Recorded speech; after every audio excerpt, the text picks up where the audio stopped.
does Islam encourage simple weddings? If yes, then does that mean the number of people that are being invited for the wedding must be limited? Or if a person wills to have a wedding in a wedding hall, and if he wishes to invite all of his friends and family, or if he wishes to hire a photographer, then is this permissible, or does this go against the Sunnah? The Prophet ﷺ is a role model. If you look at his weddings, you will understand.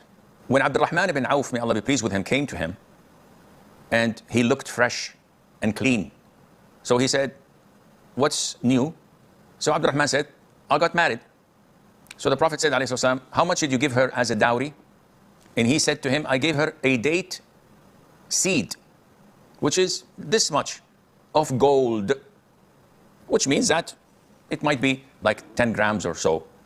And the Prophet ﷺ said, "Subhanallah."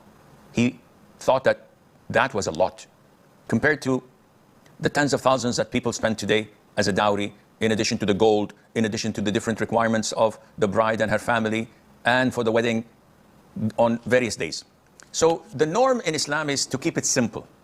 Yet, there is no limitation. It is a cultural thing. It is related to how much you know, how many you know, and how much you earn, and would that be a burden or not. And it is summarized in the ayah, "Kulu washrabu wa la tusrifu."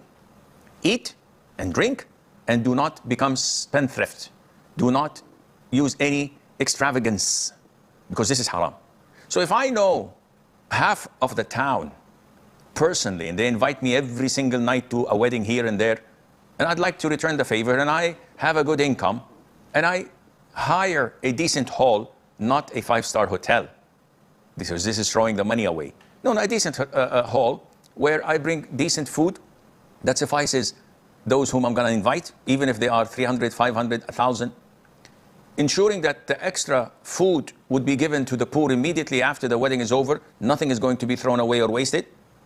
And I do not show off in the sense of having photographs of weddings, especially if it's haram photography, where you find the bride and the groom feeding one another cakes and posing, and everyone is looking. Oh, this is totally haram. This is something, a breach of manhood, when he allows his wife's picture to be circulated and looked at in a mixed wedding, or they come on the sounds of music playing and the nasheed and all of this is haram. But even if it is only for the men, that's fine. But again, it's not part of the sunnah. I would never ever do it, and Allah Azza wa Jalla knows best.